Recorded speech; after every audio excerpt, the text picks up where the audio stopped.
आपण सध्या हो नाही या व्यतिरिक्त एक शब्द तरी बोलतो का? भांडण तू सुरू केलंस.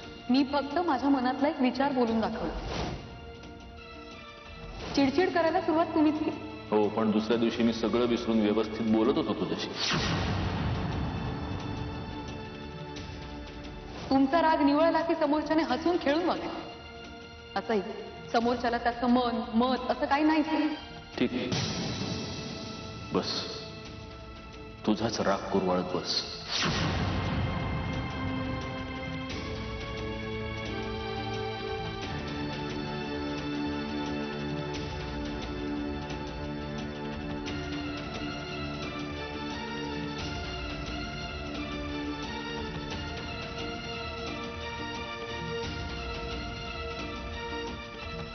मंजिरी, आजी, अगं माझी समधी कामं आटपली. म्हणलं चला आपल्या नातसुने बरोबर गप्पा मारूया. कसं चाललंय समद? ठीक, मस्त. मला तिरायची सारखी उत्तर देऊ नकस हा, सांगून ठेवते. मला ठाव आहे समज, तुझा आणि सत्याचा अबोला आहे ना व?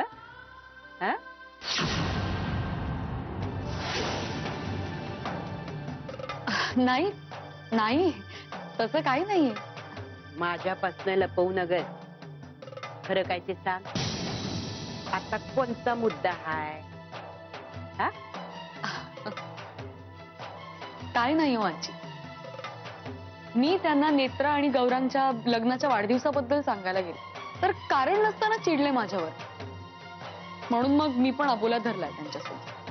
अच्छा, म्हणजे ह्या टायमाला तुझा अबोला आहे? हो, म्हणजे तसं थोडं चुकलंच ना माझं. तुझं चुकलं असं मी म्हणलं का? तुझं काय चुकलं बिकलं नाही बघ. समद बरोबर आहे, बायकोनं रुसायचं असते आणि नवऱ्यानं लाडी गोडी लावून तिची समजूत काढायची असती बघ. अगं या रुसिया फुगियातच संसाराची गोडी असती ग. संसाराचं मर्म यातच दडलेलं असतंय.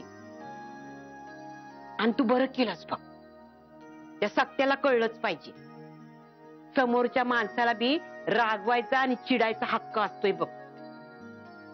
या समद्या गोष्टींना माझ्याकडनं तुला हे बेस्ट ऑफ लक. हा तेच ते.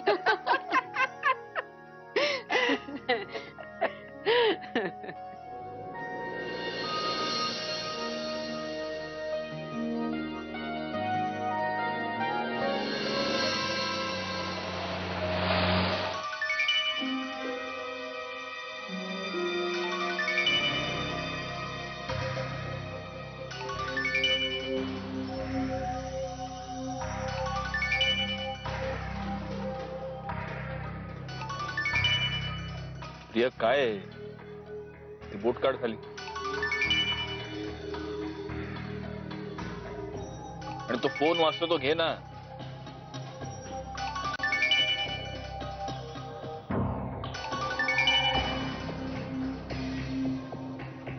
सुहास साहेब, त्याच्याशी फोनवर बोलले तर चालेल ना?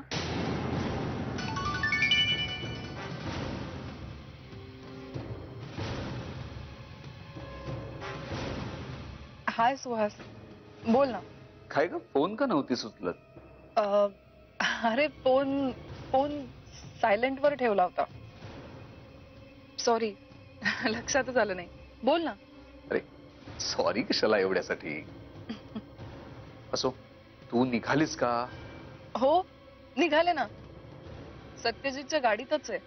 तो मला ड्रॉप करतोय बस स्टँड पर्यंत.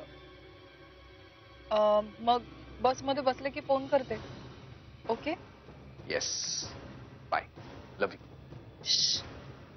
अरे पेढा, काय ना तुझा चावटपणा. पेढा आहेस का तू? मी सांगितलं ना, सत्यजित बरोबर आहे. फासूलाच बसलाय तो. असं काय करतोस तू? चल मी फोन ठेवते, मग नंतर करते. ठीक आहे, बाय.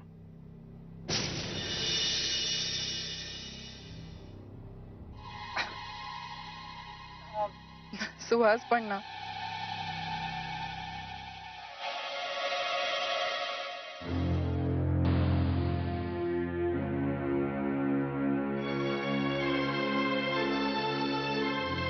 प्रिया तुझं ते बोट खाली कर. येणारी जाणारी माणसं बघतायत तुझ्याकडे. हो? तुला येणाऱ्या जाणाऱ्या माणसांची पर्वा कधीपासून वाटायला लागली? म्हणजे जो सत्यजित मुधोळकर स्वतःच्या बायकोला देवळापर्यंत भर रस्त्यात सगळ्या लोकांच्या समोर उचलून घेऊन जातो, त्याला कसली आली लोकांची पर्वा? प्रिया तू माझी अट विसरतेस. अजिबात नाही. मी तुला सांगितलं होतं भूतकाळातल्या कुठल्याही घटनेबद्दल बोलायचं नाही. नाही, तू मला म्हणाला होतास की तुझ्या आणि माझ्या विषयाबद्दल आणि सुहास बद्दल काही बोलायचं नाही, पण तुझ्या आणि मंजिरी बद्दल काही बोलायचं नाही असं तू मला नव्हतं सांगितलंस. बरं ठीक आहे, तुला नकोय ना तो विषय, मी नाही बोलत. हॅपी?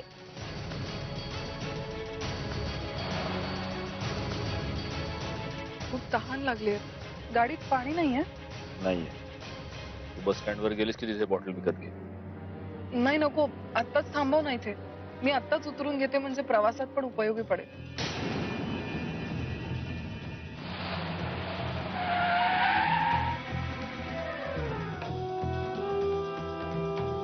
आलेच.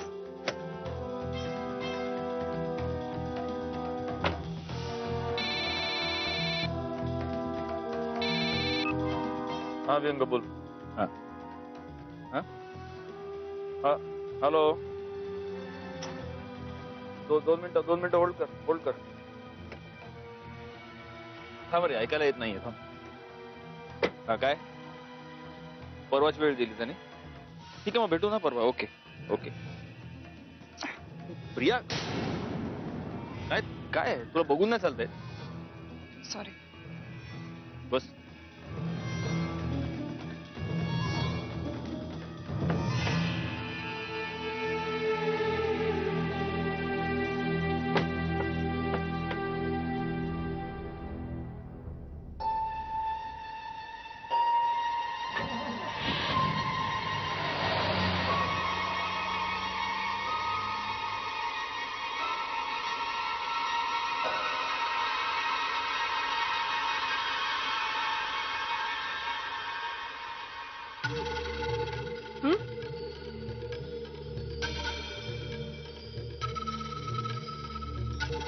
सत्यजित, इकडनं राईट घेतल्यावर आपण फार्म हाऊसच्या रस्त्याला लागतो ना? बरं झालं विषय निघाला. खूप दिवसात विचारायचं राहून गेलं होतं. फार्म हाऊसच्या इन्शुरन्सचं काय झालं? मिळालं का इन्शुरन्स? गुड. हे बरं असतं ना, कुठल्याही किमती गोष्टीचं किंवा मालमत्तेचं नुकसान झालं तरी इन्शुरन्स मागता येतो. आता बघ ना, फार्म हाऊस जळून राख होऊन गेलं तरी तिकडल्या प्रत्येक दगडाचं विटाचं इन्शुरन्स मात्र मिळालं. पण ज्या आठवणी त्या फार्म हाऊसशी कायमच्या जोडल्या गेल्या होत्या त्याची मात्र राख रांगोळी झाली. त्याचा इन्शुरन्स कोणाकडे क्लेम करायचा? काय झालं? तू गाडी का थांबवलीस? उतर. आत्ताच्या आत्ता खाली उतर. काय? प्रिया तू हा विषय कुठे नेऊन जोडतेस हे न कळण्यात का दूध खुळा मी नक्कीच नाहीये. खाली उतर. तू पुन्हा गैरसमज करून घेतोस. Priya get down. आउट. इथून रिक्षा पकडायची आणि जायचं. तसंही बस स्टँड फार लांब नाहीये. आउट. तू गैरसमज. आउट.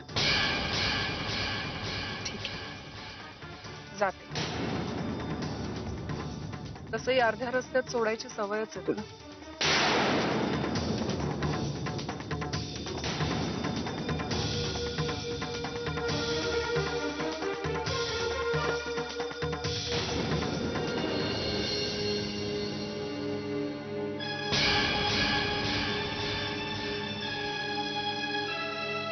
ए डुचके, जा की गुमान आपल्या रस्त्यानं. का काळ्या मांजरावाने रस्ता अडवतीयस?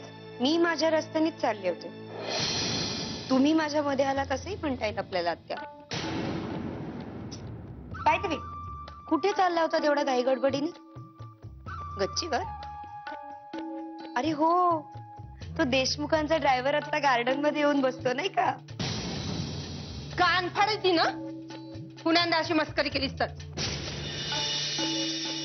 मी माझ्या प्रियाकडे चालली आहे. प्रियाला ती कुठे घरात आहे? म्हणजे कुठं गेली? आता हे तुम्हाला सांगायला मी काय तिचे असिस्टंट आहे का सेक्रेटरी? पण तरी तुम्ही माझी लाडकी आत्या आहात म्हणून तुम्हाला सांगते. प्रिया पुण्याला गेली आहे सुहासला भेटायला. त्या माकड तोंडाला. हो आत्या, काय बोलताय? मुधोळकरांचा जावई येतो होणारा. मुधोळकरांच्या इब्रतीला शोभतं का हे? मन जावई. पण आत्या, एक सल्ला देते. तुम्ही मागितला नसला ना तरी लक्षात ठेवा, प्रिया आहे ना प्रिया, अतिशय आतल्या गाठीची आणि कारस्थानी मुलगी. सांभाळून राहा तिच्यापासून. प्रियाबद्दल काय बी बोलेलं मी सहन करणार नाही, आधीच सांगून ठेवते. आत्या, हेच तर कळत नाही ना तुम्हाला. शेवटी काहीही झालं ना तरी आपण मुधोळकर होत आणि प्रिया मोहिते. त्यामुळे आता सुद्धा कोणाच्या विरोधात आणि काय कारस्थान करत बसली असेल ती काही सांगता येत नाही. So take care.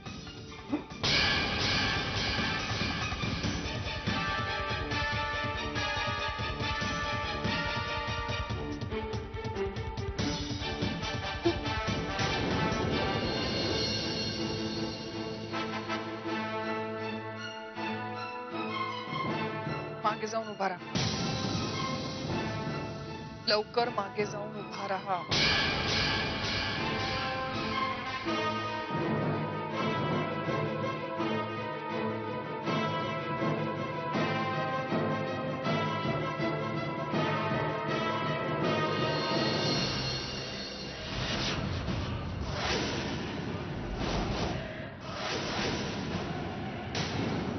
कसं काय ओळखलंस?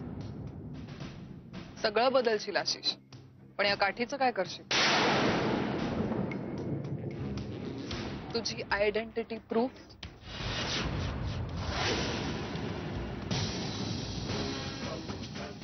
हीच तर खरी खंत आहे आणि माझ्या सुडाचं मुख्य कारण सुद्धा तेच. ए आशिष प्लीज, तुझी फालतू बडबड ऐकायला वेळ नाही माझ्याकडे. मुद्द्याचं बोल काय ते. प्रिया, मला तुझी मदत हवी. मग मी ती करावी अशी तुझी अपेक्षा आहे? अर्थात. का?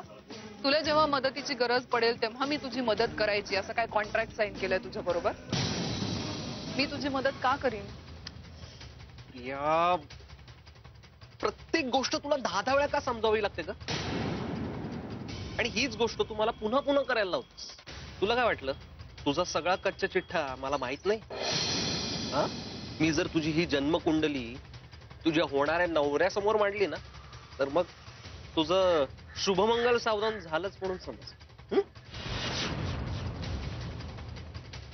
दाखवलीस ना लायकी, पण तुझ्या अशा या पोकळ धमक्यांना मी भीक घालणार नाहीये. कारण ती माझी कमकुवत बाजू मी केव्हाच पक्की केली. आता त्याच्या समोर जाऊन तू माझ्याबद्दल कितीही गरळ ओकलस ना तरी त्याचा काही उपयोग होणार नाही. आणि तसा एक प्रयत्न तुझा करून झालाय सुद्धा. काय फायदा झाला? शून्य. बर, एवढा विश्वास आहे त्याचा तुझ्यावर? विश्वास नाही, ती माझी कर्तबगारी आहे. त्यामुळे आता माझ्याशी पंगा घ्यायचा नाही. तेव्हा स्वतःची पायरी ओळखून वाग.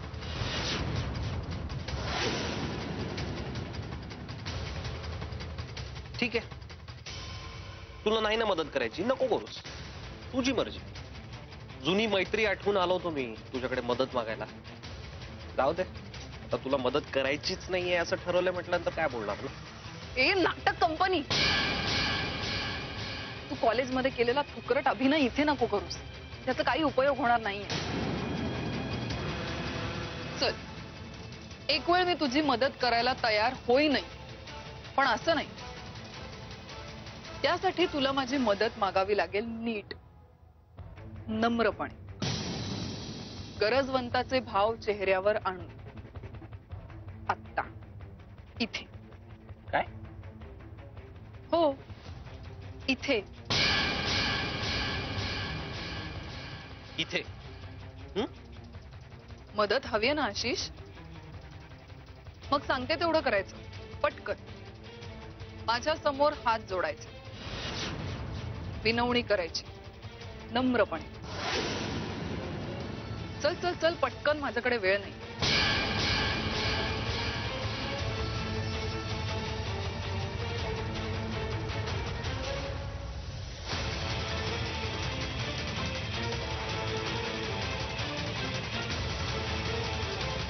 आणि भाव कसं सांगितलं चेहऱ्यावर? गरजवंताचे भाव. पटकन. प्लीज.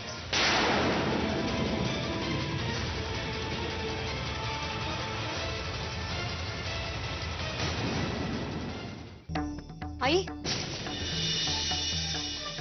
आई आई अहो, खूप मोठा प्रॉब्लेम झालाय.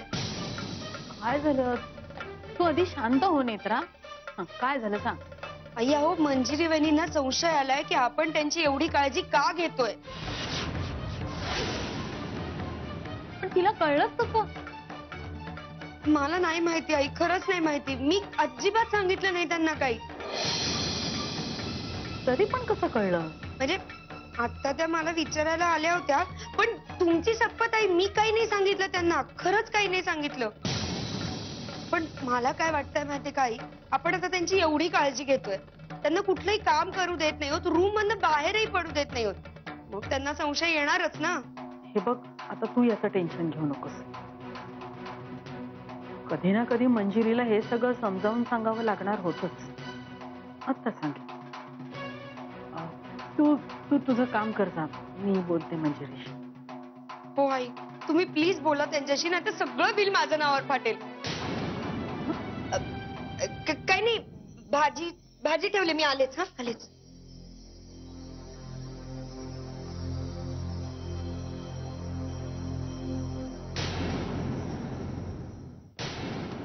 सो नाव टेल मी, तुझा नेमका प्रॉब्लेम काय आहे आणि तुला मदत काय हवी? प्रिया, खरंच मला तुझी मदत हवी आहे. प्रिया ग, माझी शस्त्र माझ्यावरच उलटायला लागली. मी हे वेड्याचं नाटक करत होतो, त्याचा काहीही उपयोग होत नाही.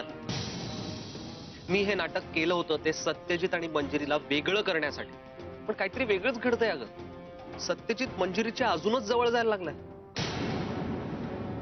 आणि याच संदर्भात मी तुझ्याकडे मदत मागायला आलो. प्रिया, प्लीज मला मदत कर. आशिष, निशा तुला ए वेडा ते म्हणते ना, ते अगदी बरोबर आहे. कारण तू खरंच वेडा आहेस. तुझ्या प्रश्नाचं उत्तर तुझ्या प्रश्नातच दडलंय. म्हणजे जे उपाय अगदी सोपा आहे. काय सांगशील लवकर? म्हणजे तू वेड्याचं हे जे बेरिंग पकडलंयस ते सोड आणि जसं आहेस तसं सत्यजित समोर जा. आणि स्वतःचं मरण स्वतःच्याच हाताने ओढवून घेऊ. हेच मी म्हणते. इथेच तुझी अक्कल चालत नाही. हे बघ, माझी अक्कल काढण्यापेक्षा यातून काहीतरी उपाय शोधून काढ, कळलं ना? उपाय तोच आहे आशिष. फक्त तू तो अंमलात कसा आणतोस हे महत्वाचं आहे. हे बघ, वेड्याची ऍक्टिंग सोड, पण त्यावेळी सत्यजित समोर असं दाखव की ही वेड्याची ऍक्टिंग करायला तुला मंजिरीने मदत केली होती.